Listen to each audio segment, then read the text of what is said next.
ثم جعلناك على شريعة من الأمر فاتبعها ولا تتبع أهواء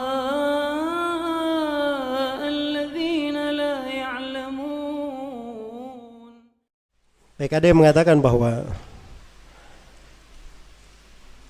nada bacaan Nabi Shallallahu Alaihi Wasallam adalah nada jiharka. Apakah hal tersebut benar? Ya, Masya Allah ya. Semakin banyak saya yang aneh-aneh. Ya, jiharka itu saya dari nada-nada bacaan yang dikenal di kalangan para penada bacaan ini. Karena ada 8 nada katanya sama mereka. Ada soba, ada nahawan, ada ajam, ada bayati, ada sika, ada hijaz, ada ras, dan ada kurdi, ada 8. Jiharka itu kalau di kaidah mereka itu masuk di nada al-ajam, bagian darinya. Iya. Ini saja nada-nada bacaan itu kebanyakan ahli qiraah di masa sekarang itu melarangnya membaca Al-Quran dengan nada-nada itu, karena itu bagian dari musik. Jelas ya? Tapi kalau ada orang nadanya bagus, bacanya bagus, jangan mengklaim saja. Seperti banyak di internet itu. Wah, ini Syekh Sudais baca dengan nada ros. Sudais mana pernah belajar ros? Ya, itu tabiat orang dia baca. Cuman orang aja yang kasih nempel-nempel. Oh, ini bacaannya nada ini, nada itu. Jelas ya? Jadi kalau dia baca dengan nada yang bagus, dia percantik bacaan, itu baik. Tidak ada masalah. Karena itu Nabi pernah mendengar Abu Musa al-Asy'ari radhiyallahu anhu membaca bacaan yang indah sekali. Kemudian Nabi membunyinya, laqad utiya hadza mizmaran min mazamiri ali Daud. Sungguh orang ini telah diberi suruling seperti surulingnya keluarga Nabi Daud. Keluarga Nabi Daud maksudnya bacaannya, suaranya sangat indah sekali. Kata Abu Musa al-Asy'ari, ya Rasulullah, kalau saya tahu engkau mendengar bacaan saya, la habbartu laka tahbira. Saya akan percantik lagi bacaanku. Rupanya itu baru bacaan biasa-biasa saja. Sudah bagus kedengarannya. Itu ada orang yang tabiat bacaannya itu bagus, indah. Itu bukan dengan ukuran harus di style, di sini harus tinggi, harus pendek, harus ya. Ini semuanya tidak ada dasarnya. Sekarang dia katakan bahwa Nabi baca dengan bacaan jiharka, Masya Allah. Ya. Kita ini baca dari guru-guru itu riwayat-riwayat bacaan dengan sanad bersambung, diambil huruf per huruf. Ya. Itu tidak ada pernah cerita dari guru seperti itu.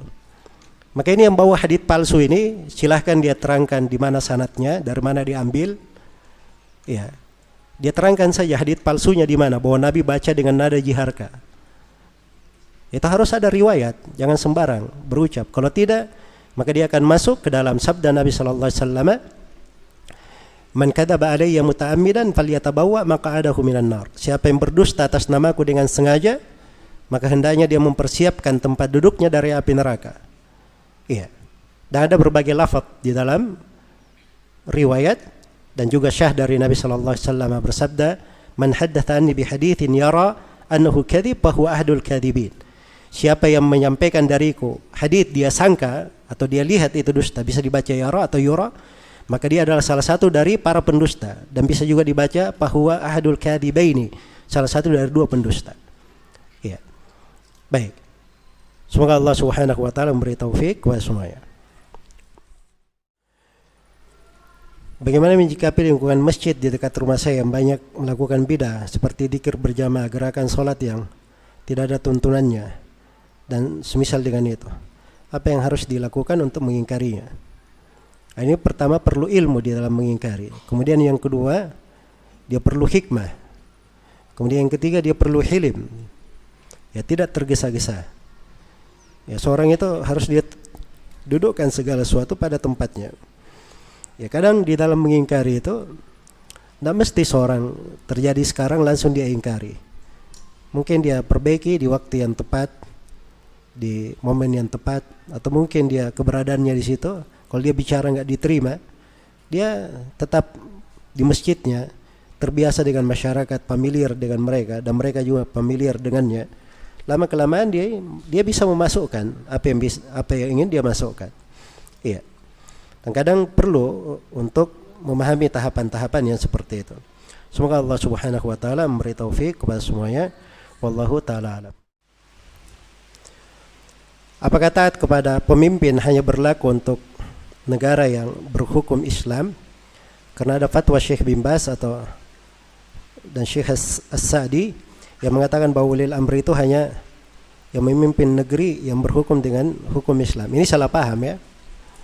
Apakah dia baca fatwa terpotong atau dia baca fatwa itu salah paham, atau si alim ini menjawab di kondisi tertentu, di kondisi khusus pada qadaya, namanya qadiyatu ain. Itu harus dilihat. Ya. Karena tidak mungkin ya ada yang dari ulama kita ada yang memberi fatwa bahwa taat kepada pemimpin itu berlaku untuk negara yang berhukum Islam saja. Bayangkan Nabi SAW di Sahih Muslim itu menyebutkan akan sayakuna ba'di a'immah, akan datang setelahku para imam yastannuna bi ghairi sunnati wa yahtaduna bi ghairi hadi, mengambil sunnah selain sunnahku, mengambil petunjuk selain petunjukku. Ini apa ini namanya? Petunjuk Nabi dia tidak pakai, sunnah Nabi dia tidak pakai. Wa yaqumu fihim rijalun qulubuhum qulubus syayatin. Terus berdiri di tengah mereka sekelompok lelaki, hatinya itu seperti hati syaitan, fi juthmani ins, di dalam jasad manusia. Iya. Ini dahsyat ya. Ini bukan sifat orang yang berhukum dengan hukum Islam. Iya. Tapi bersamaan dengan itu ketika Nabi ditanya tentang bagaimana terhadap pemimpinnya, kata beliau tasma'u wa tuti'u lil amir, kamu dengar dan taat kepada pemerintah.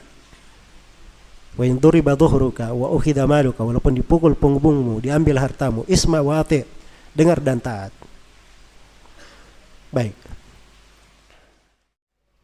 ini ada yang bertanya, saya merasa senang dan bahagia mendapatkan ilmu yang Allah berikan kepada saya, sehingga membuat saya ingin memperdalam ilmu agama lebih lanjut di ma'had. Namun ada halangan seperti melunasi hutang orang tua saya yang lumayan banyak, sehingga mengharuskan saya bekerja. Mohon nasihatnya agar tidak tenggelam dalam gelapnya dunia sehingga melupakan tujuan hidup saya. Baik, ini pertama saya doakan ya, semoga Allah memberi taufik kepada akhi yang bertanya dan kepada kita semua, dan memudahkan untuk kita semua ilmu syar'i. Ya memang hidup itu macam-macam ya kondisi dan cobaan seseorang. Tapi sepanjang seorang itu punya niat yang baik seperti ini, dia bersyukur kepada Allah supaya Allah menambahkan nikmat untuknya. Kemudian yang kedua, dia pandai membagi waktunya. Kalau dia misalnya teruji harus masuk di dalam perkara-perkara yang memakan banyak waktunya selain daripada ilmu, maka dia harus tetap memberi ada bagian dari waktunya terkait dengan ilmu. Iya, menghadiri majelis-majelis ilmu agar supaya dia tetap istiqamah dan semangatnya untuk belajar tetap terbakar dan tetap bersemi. Itu hal yang hendaknya selalu dipelihara. Kemudian yang ketiga, ya, dia mengikhlaskan niat di dalam hal tersebut dan selalu mohon pertolongan kepada Allah. Seorang hamba itu kalau dia jujur kepada Allah, Allah akan memudahkan untuknya segala sesuatu. Semoga Allah memberi taufik kepada semuanya. Wallahu ta'ala alam.